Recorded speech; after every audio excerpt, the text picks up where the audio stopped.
ബദരിയും പരിസരങ്ങളും. എസ്.കെ. പൊറ്റക്കാട്ട്. പാഠസംഗ്രഹം. എസ്.കെ. പൊറ്റക്കാട്ടിനെയും സുഹൃത്തുക്കളുമായ മറ്റു 2 യാത്രികരെയും വഹിച്ചുകൊണ്ടുള്ള വാഹനം ബദരിയിൽ എത്തിച്ചേർന്നു. അളകനന്ദയുടെ കരയിലെ വിശാലമായ മൈതാനത്തിലെ പുൽമേടിനു താഴെ വാഹനം നിർത്തി. അതിനു മുകളിലുള്ള അലുമിനിയം കൊണ്ടുണ്ടാക്കിയ ഒറ്റപ്പെട്ട ഒരു പാർപ്പിടത്തിലാണ് അവർക്ക് പോകേണ്ടത്. വഴികാട്ടിയായ ജക്കാട്ടെ അവരെ അലുമിനിയം പാർപ്പിടത്തിലാക്കി മടങ്ങി.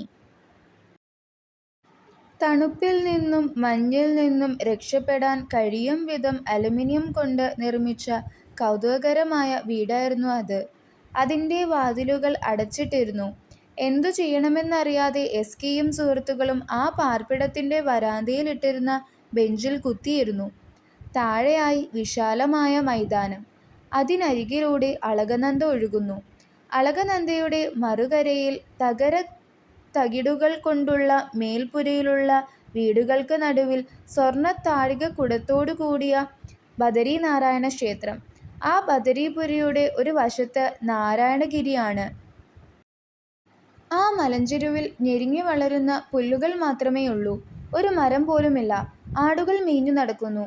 അതിനപ്പുറത്ത് നീലകണ്ഠശൈലം തലപൊക്കി നിൽക്കുന്നു. വെള്ളിയിൽ വാർത്തെടുത്തപോലുള്ള അതിൻ്റെ ഹിമശിഖരം വെയിലേറ്റു വെട്ടിത്തിളങ്ങുന്നുണ്ടായിരുന്നു. ഋഷിശ്രേഷ്ഠന്മാരുടെയും ദാർശനിക ആചാര്യന്മാരുടെയും സാഹിത്യ സാംസ്കാരിക കർമ്മക്ഷേത്രമായിരുന്നു ബദരികാശ്രമം. വേദവ്യാസൻ ശിഷ്യഗണത്തോടൊപ്പം വേദങ്ങൾ സഞ്ചയിച്ചതും പകുത്തതും അവിടെയുള്ള ഒരു ഗുഹയിൽ വെച്ചാണ്. മഹാഭാരതവും അവിടെ വെച്ച് രചിച്ചു. മാണ്ഡൂക്യോപനിഷത്തിന്റെ വിവരണരൂപമായ കാരിക ശ്ലോകങ്ങൾ രചിക്കാൻ ഗൗഡപാദാചാര്യർ ഇരിക്കാറുണ്ടായിരുന്നു. ശീലാസനവും അവിടെ കാണാം. ഗൗഡപാദന്റെ മാണ്ഡൂക്യകാരിക്ക് ശ്രീശങ്കരാചാര്യർ ഭാഷ്യം എഴുതിയതും അവിടെ വെച്ചാണ്. അലുമിനിയം ക്യാമ്പിന്റെ പുൽമേട്ടിലേക്ക് ഒരു പട്ടാളക്കാരൻ കയറി വന്നു. അവരെ സ്വീകരിക്കാൻ നിയോഗിച്ചിരുന്ന പട്ടാളക്കാരനായിരുന്നു അത്. സൂര്യപ്രകാശ് എന്നായിരുന്നു ആ പട്ടാളക്കാരന്റെ പേര്. വൈകിയെത്തിയതിന് അയാൾ ക്ഷമ ചോദിച്ചു. മുറിയുടെ വാതിൽ തുറന്ന് അകത്ത് കടന്നിരിക്കാൻ അയാൾ അവരെ ക്ഷണിച്ചു. ഉച്ചസമയമായിട്ടും മൂർച്ചയുള്ള ഹിമക്കാറ്റ് വീശുന്നുണ്ടായിരുന്നു. സാമാന്യം വിസ്താരമുള്ള മുറി.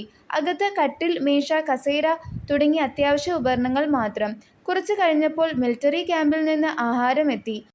ഭക്ഷണം കഴിച്ചുകൊണ്ടിരിക്കെ വരാൻ വൈകിയതിനു പിന്നാലെയുള്ള കഥ സൂര്യപ്രകാശ് പറഞ്ഞു. ഇന്ത്യൻ അതിർത്തിയിലെ ഒടുവിലത്തെ ഗ്രാമമായ മാനാപാസ് ഗ്രാമത്തിലെ നിരീക്ഷണ പോസ്റ്റിന്റെ ഉത്തരവാദിത്തം സൂര്യപ്രകാശിനായിരുന്നു. സ്ഥലപരിശോധന കഴിഞ്ഞപ്പോൾ നേരം വൈകി. അതുകൊണ്ട് സ്ലീപ്പിംഗ് ബാഗ് തുറന്ന് അതിൽ ഉറങ്ങാൻ കിടന്നു. എപ്പോഴാണ് ഉണർന്നതെന്ന് അറിയില്ല. ഉണർന്നപ്പോൾ സ്ലീപ്പിംഗ് ബാഗ് ഇളക്കാനോ എഴുന്നേൽക്കാനോ കഴിയുന്നില്ല. മഞ്ഞു വീണ് മൂടിയിരുന്നു. രാത്രിയിലുണ്ടായ കനത്ത ഹിമപാതത്തിൽ മൂടിപ്പോയതാണ്. ഏറെ നേരത്തെ സാഹസിക പരിശ്രമത്തിനൊടുവിലാണ് ആ പട്ടാളക്കാരന് അതിൽ നിന്ന് രക്ഷപ്പെടാൻ കഴിഞ്ഞത്. അലുമിനിയം ക്യാമ്പിലെത്താൻ അയാൾ വൈകിയതിന് കാരണം അതായിരുന്നു. സൂര്യപ്രകാശിന്റെ അനുഭവം ശ്രദ്ധിച്ചുകൊണ്ടിരുന്നപ്പോൾ ലേഖകന്റെ കരളിലും ഹിമപാതമുണ്ടായതായി തോന്നി. നമ്മുടെ രാജ്യത്തിന്റെ അതിർത്തികൾ സംരക്ഷിക്കുന്ന ഭടന്മാരുടെ സേവന വ്യഗ്രതയും സഹനശക്തിയും സ്ഥൈര്യവും ത്യാഗബുദ്ധിയും ഓർത്ത് ലേഖകൻ അഭിമാനപുളകിതനായി. മഞ്ഞുകാലം വരുമ്പോൾ ബദരീനാരായണ മൂർത്തി പോലും അവിടെ നിന്ന് താഴെ നിലങ്ങളിലേക്ക് ഒഴിഞ്ഞു പോകുന്നു. അന്നും ആ പ്രദേശത്ത് കാവൽ നിൽക്കുന്ന നമ്മുടെ ജവാന്മാരെയല്ലേ ദേവന്മാരെക്കാൾ കൂടുതൽ ആദരിക്കേണ്ടത് എന്ന് ആ യാത്രയിൽ ഒരു പണ്ഡിതൻ പറഞ്ഞത് ലേഖകൻ അപ്പോൾ ഓർത്തു. അപ്പോൾ ഇത്രേ ഉള്ളൂ നമ്മുടെ ഇന്നത്തെ വീഡിയോ. അപ്പോൾ വീഡിയോ ഇഷ്ടമായി കഴിഞ്ഞാൽ ലൈക്ക് ചെയ്യുക, സബ്സ്ക്രൈബ് ചെയ്യുക, നിങ്ങളുടെ ഫ്രണ്ട്സിന് ഷെയർ ചെയ്ത് കൊടുക്കുക, നിങ്ങളുടെ അഭിപ്രായങ്ങൾ കമൻറ്റ് ഇടാം. അപ്പോൾ അടുത്ത വീഡിയോയിൽ കാണുന്നവരെ ബൈ.